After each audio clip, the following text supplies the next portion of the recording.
the English contingent. We're delighted to meet you on the historic border, the Scots Dyke.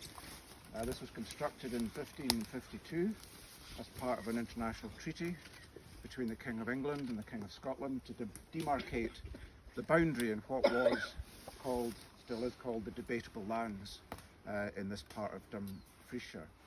Of course, in 1552, the people on either side of this border had historic freedoms, the same historic freedoms to be in their country, to wander their country, to pick the fruits of the forest.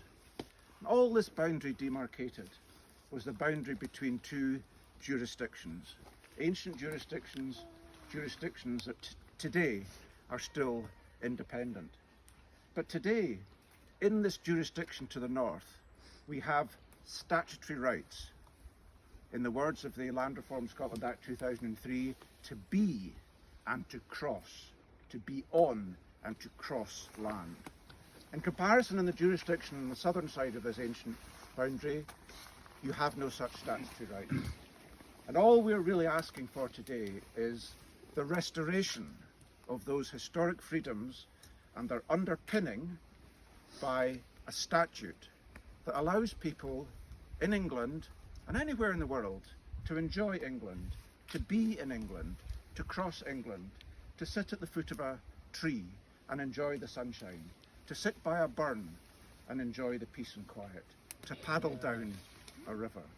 And it's such a fundamental human right that we take it for granted, which is why historically there have been struggles and continue to be struggles about access to land. It's not just a legal thing, it's not an economic thing, it is a fundamental historic freedom which we all have and which our legislators have a duty to uphold in law.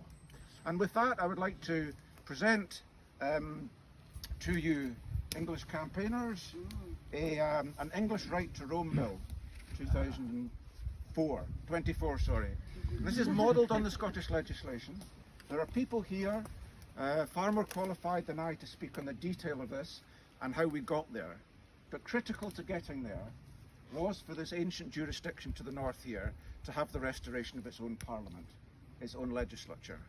And so in that legislature, in the early years, we did quite a bit of land reform, including putting on a statutory basis, putting beyond doubt a freedom we long had, a freedom we knew we had, but a freedom not everybody knew they had, a freedom that people didn't think they had in certain places and which inhibited them on enjoying their own country. And with this act now, everyone can enjoy Scotland. And so I'd like to hand over this as an encouragement to the English campaigners that law is a social construct. It is made by people. The laws that that took away your historic freedoms in England were laws made by men. There were laws made by men who owned land. They are illegitimate laws. Yes. They are not democratic laws. Today we have a universal franchise, we have a democracy, and it's time to pass another act in that ancient parliament in London to give people these historic freedoms. So there we are. Thank you very much. Thank